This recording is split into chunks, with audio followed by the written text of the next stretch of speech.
Lydia Tarr es una directora de orquesta y compositora de música formal, y esta es una película donde vemos el momento en que pasa de estar en lo más alto de su carrera con un reconocimiento unánime por parte del mundo de la música, a caer al final de la historia en un acto de justicia donde pierde todo lo que ganó: su familia, pareja, hija y lo más importante, su trabajo en la Filarmónica de Berlín, que es en torno a lo que gira su vida, debido a que su reputación queda mancillada irreparablemente gracias a una venganza que su asistente Francesca perpetúa al descubrirse solo el último de sus crímenes, que es ser responsable del suicidio de una becaria de dirección orquestal con la que trabajó, y que a partir de ese hecho se descubren otros abusos que cometió.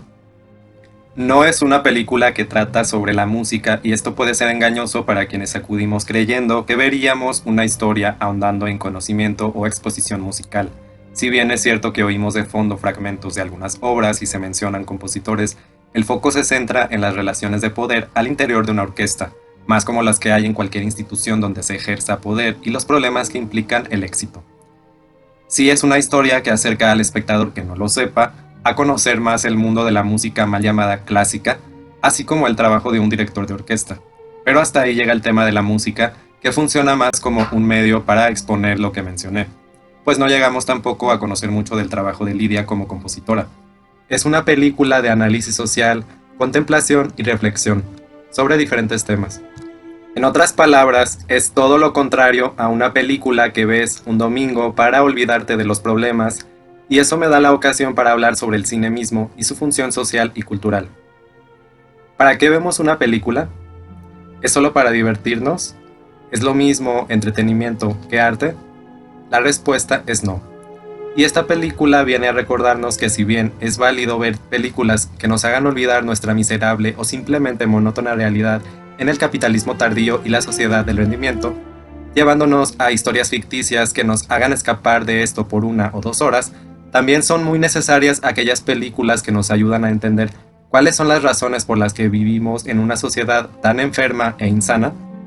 Tar es esa película que se sitúa en los debates actuales sobre el género, la sexualidad, la raza o la clase, pero sobre todo muestra que lo que hay en el fondo de todas estas intersecciones problemáticas son las relaciones de poder de las cuales no podemos escapar al momento de formar parte de la sociedad occidental con sus reglas ya puestas. Y es que todos estos temas y reclamos que vienen haciéndose desde las diferentes minorías no son más que un ajuste de cuentas con esas reglas, donde, pese a que mucha gente sigue sin darse cuenta, hay privilegios y exclusiones de cierto tipo de personas sobre otras. Y es que a estas alturas es imposible ignorar que toda la cultura occidental de filosofía, ciencias, religiones y artes ha sido solamente la cultura hecha por y para hombres heterosexuales, blancos y cisgénero. Y esto es así porque simplemente son las características de las personas que gobernaron en Europa y que después colonizaron el resto de Occidente, adaptando lo más posible esa ideología a donde llegaban. Pues son estos cuestionamientos los que aparecen rodeando a la protagonista y que tendrá que enfrentar, pese a que dice ignorarlos abiertamente, encerrándose en su mundo estético que cree o finge creer que no tiene relación con ellos. Y es que lo que queda implícito en su historia de éxito es como Lydia Tarr jamás tuvo problemas con lo que otras mujeres sí, para convertirse en directora de orquesta, puesto tradicionalmente ocupado por hombres. Lydia replica las conductas patriarcales que van de tener una familia sin respetar el contrato monogámico, usando su poder para abusar de sus subordinados, desde el abuso sexual a sus estudiantes hasta otorgar puestos profesionales a cambio de relaciones personales o despedir al director de orquesta suplente para darle su puesto a su amante y asistente Francesca. Lo que revela que Lydia tuvo éxito como la primera directora de orquesta de la Filarmónica de Berlín, no porque la sociedad dejara de ser patriarcal y diera paso a las mujeres talentosas, sino más bien porque ella se asimiló a esa cultura patriarcal, replicando las mismas dinámicas y conductas en las que incurren los hombres en el poder. Ella ignora que para acceder a ese puesto tuvo que pasar el feminismo reclamando puestos importantes para las mujeres, pero solo lo ignora al momento de usar esos avances para terminar cayendo en lo mismo que los hombres en el poder suelen hacer. Pues al ser lesbiana, tanto el primer violín como el solo de cello son tocados por mujeres que tienen que ver con ella sentimental y sexualmente, dando a entender que forma parte involucrarse con ella el acceder a estos puestos de trabajo y el realizar una carrera profesional. Nada raro en los diferentes contextos profesionales que conozco, donde suceden situaciones similares desde los académicos hasta los negocios de la esquina. Esto es importante porque nos hace ver esa famosa tesis de que lo personal es político, y es una trampa que ahora mismo está pasando en universidades, partidos políticos y demás lugares donde se ejerce el poder y donde por décadas hay gente trabajando por formar parte de una cultura de la discriminación y el elitismo, pero luego vemos, por ejemplo, partidos supuestamente feministas, clases y campañas en universidades sobre la diversidad sexual, cuando en realidad es esa misma gente la que discriminó y abusó por años, la que ahora, asimilándose a los nuevos lineamientos, se presenta o la presentan como la vanguardia. Un disparate.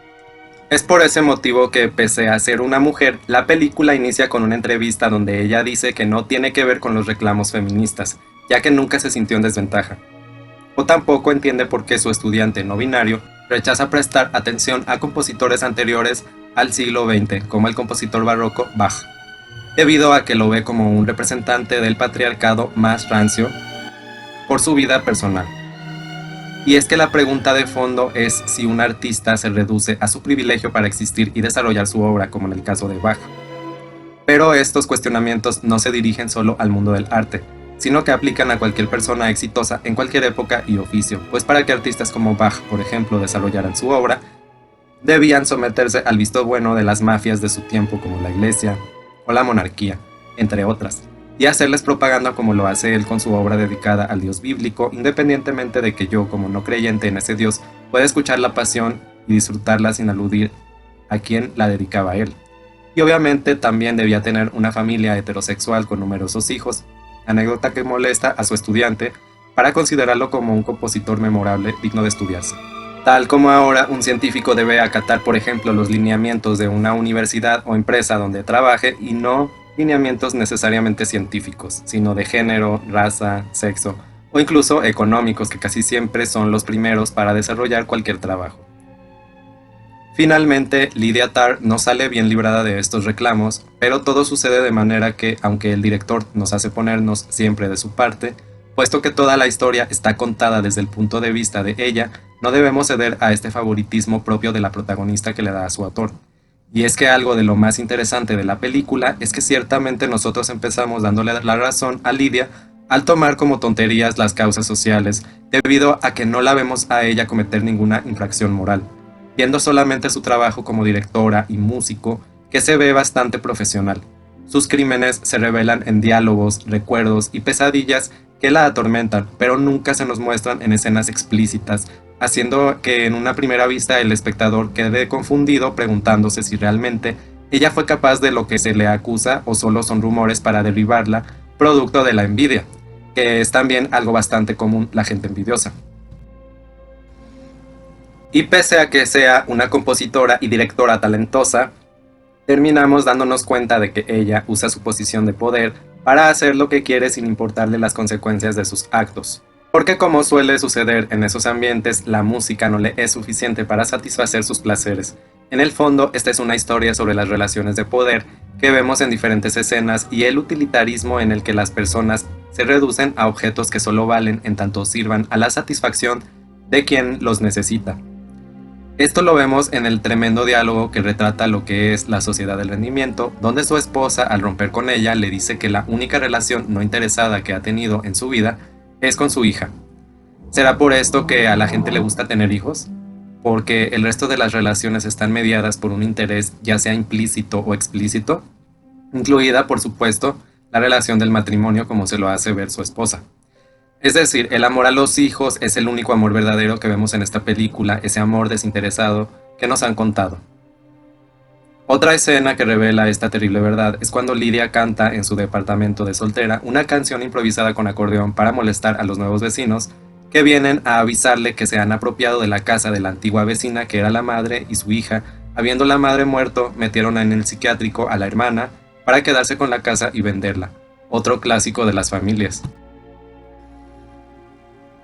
Esta es una película que tuve que ver más de una vez para captar todos los detalles y seguramente seguiré viéndola, porque justamente es de esas películas que deben verse varias veces porque desde el principio y durante toda la historia no deja de sembrar enigmas y sorpresas al no desarrollarse la historia de la manera en la que uno piensa que sucederá desde el principio. Y creo que eso es lo que más me gustó de esta película, lo inesperado de la historia, las escenas, argumentos, la narración, actuaciones y las imágenes.